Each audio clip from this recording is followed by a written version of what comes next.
क्या हंगेरी के work visa की अपॉइंटमेंट्स खुल गई हैं दिल्ली से, या क्या मुझे मुंबई से अपॉइंटमेंट मिल जाएगी?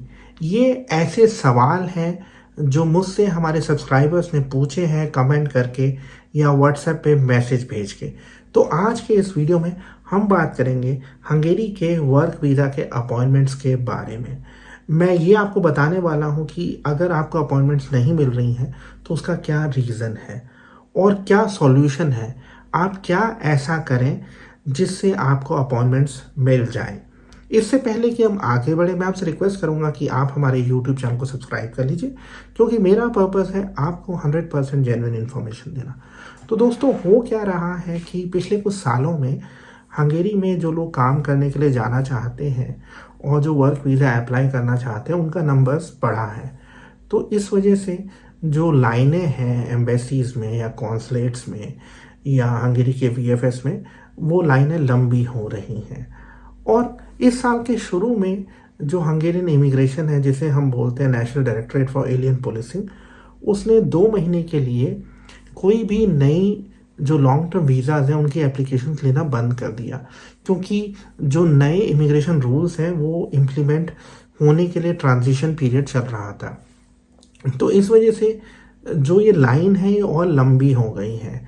ये जो 2 महीने थे, जनवरी फरवरी के, इसमें कोई भी long term visa application accept नहीं हो रही थी। हाँ, जैसे स्टडी वीज़ा की एप्लीकेशंस एक्सेप्ट होना शुरू हुई फरवरी के महीने में, और कुछ केसेस में जो ऐसी एप्लीकेशंस थी जो हंगरी के नेशनल इंटरेस्ट में थी वो एक्सेप्ट हुई।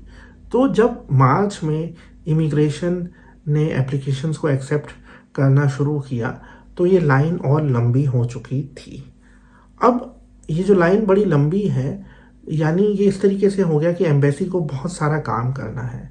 अब होता क्या है, जब आपके पास बहुत सारा काम होता है, सपोज करिए आपके पास 10 काम है और आपको ये देखना पड़ता है, प्रायोरिटाइज करना पड़ता है कि आपके लिए सबसे इम्पॉर्टेंट काम कौन सा है, क्योंकि आपको पता है आप एक दिन में 5 ही काम कर सकते हैं। तो जो सबसे इम्पॉर्टेंट काम होंगे वो सबसे पहले करेंगे।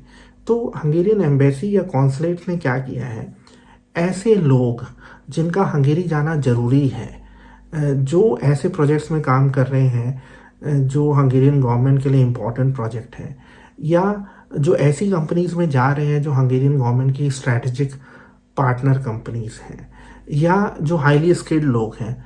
तो इस समय जो हंगेरियन एम्बेसी या कॉन्सुलेट है, उनकी पहली प्रायोरिटी ऐसे लोग हैं जिनकी अभी सबसे ज़्यादा ज़रूरत है हंगेरी में।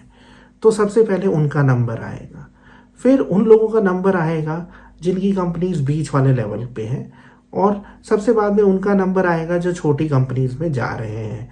क्योंकि जो एम्बेसीज हैं उनको प्रायोरिटाइज करना पड़ता है कि वो कैसे मतलब ये जो इतनी लंबी लाइन है इससे डील करेंगी। अब यहाँ पे कई जो हमारे सब्सक्राइबर्स हैं वो बता रहे हैं कि उनको अपॉइंटमेंट नहीं मिल रहा है। देखिए, अपॉइंटमेंट एक तो जो रीज़न है ना मिलने का वो है कि लाइन बड़ी लंबी है, तो आप वेट करें, आपको अपॉइंटमेंट मिल जाएगा। और अगर अपॉइंटमेंट नहीं मिल रहा है तो एक तरीका मैं आपको बता देता हूँ। वो तरीका ये हो सकता है कि जो हंगरी में आपकी कंपनी है या जो आपका लॉयर है, वो जो आपकी एम्बेसी है या कॉन्सुलेट है उसको ईमेल भेजे आपके बिहाफ पे, और उसमें डॉक्यूमेंट्स अटैच करें। फॉर एग्जांपल, आपका पासपोर्ट हो गया, फिर आपका प्रिलिमिनरी वर्क कॉन्ट्रैक्ट हो गया, साथ में ईगाजोलाज या वर्क फोर्स डिमांड लेटर हो गया, एकोमोडेशन प्रूफ हो गया, पीसीसी हो गया, और आपका एड्रेस मेंशन करें और अपॉइंटमेंट रिक्वेस्ट करें। तो एक तो ये तरीका है अपॉइंटमेंट लेने का। दूसरा तरीका है कि आप खुद मतलब एम्बेसी को ये सारे डॉक्यूमेंट्स के साथ जो मैंने मेंशन किया है अपॉइंटमेंट रिक्वेस्ट करें।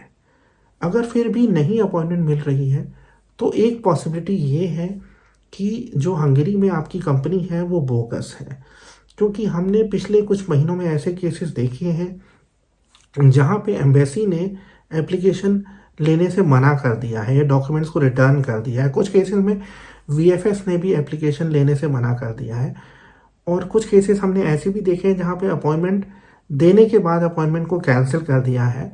और जो एम्बेसी है या कॉन्सुलेट है उसका ये कहना है, खासकर हमें कुछ हमारे सब्सक्राइबर्स ने बताया था कि मुंबई से उनको ईमेल आया है कि जो कंपनी है इसका अप्रूवल रेट जो है वो बहुत लो है या रिजेक्शन रेट बहुत हाई है, इस वजह से हम अपॉइंटमेंट आपको नहीं दे रहे हैं। तो कई केसेस में ये हुआ है कि वीएफएस ने डॉक्यूमेंट लेने से मना कर दिया, जबकि आपके पास पूरे डॉक्यूमेंट्स हैं। तो बोगस कंपनीज भी एक बहुत बड़ा प्रॉब्लम है, और इस समय एम्बेसीज के पास ऑलरेडी बहुत ज़्यादा काम है, तो ये बोगस कंपनीज के डॉक्यूमेंट्स को देखना और वो एप्लीकेशन प्रोसेस करना, उनको शायद ऐसा लगता है कि ये टाइम वेस्ट है। मैं ये नहीं कह रहा हूँ कि सभी केसेस में ऐसा है, लेकिन पिछले कुछ हफ्तों में जो हमने ऑब्ज़र्व किया है, जैसे हमारी एक गुजरात से सब्सक्राइबर हैं, उनके जब हमने डॉक्यूमेंट्स देखे, तो उनके डॉक्यूमेंट्स एक ऐसी कंपनी के हैं जिनको बहुत ज़्यादा रिफ्यूज़ल मिल रहा है। क्योंकि हंगरी में क्या है, कुछ ऐसी कंपनीज हैं जो सिर्फ इसलिए खोल दी गई हैं कि वो लोगों को हंड्रेड्स ऑफ नंबर्स में या सैकड़ों की संख्या में खाली कागज़ दे दें, और उसके बेसिस पे आपको वीज़ा मिलेगा। नहीं, वो वैसे ही हो गया कि जी आपके अकाउंट में पैसे तो है नहीं, लेकिन आप लोगों को चेक काट के दिए जा रहे हैं। तो अगर अकाउंट में पैसे नहीं हैं, तो आपने चेक दे दिया, तो उस बंदे को पैसा कैसे मिलेगा? तो ये बोगस कंपनी की वजह से वीज़ा नहीं मिलेगा।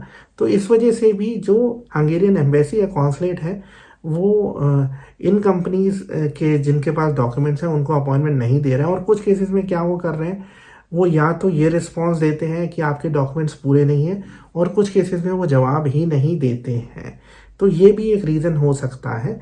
लेकिन मैं फिर दोबारा से बोल दूँ, ये ज़रूरी नहीं है कि आपकी कंपनी बोगस है इसलिए वो जवाब नहीं दे रहे हैं, मल्टीपल रीजंस हैं। तो अगर आपको लगता है आपकी कंपनी जेन्युइन है, फिर भी एम्बेसी नहीं रिस्पॉन्ड करिए, तो मैं कहूँगा आप उनसे एक दो बार रिक्वेस्ट कर सकते हैं, क्योंकि एम्बेसी में भी जो आपके ईमेल्स का जवाब देते हैं वो बहुत ज़्यादा बिजी है। मैंने आपको बताया कि उन पे बहुत ज़्यादा प्रेशर रहता है, लेकिन आमतौर पे वो जवाब बहुत ज़्यादा जल्दी दे देते हैं।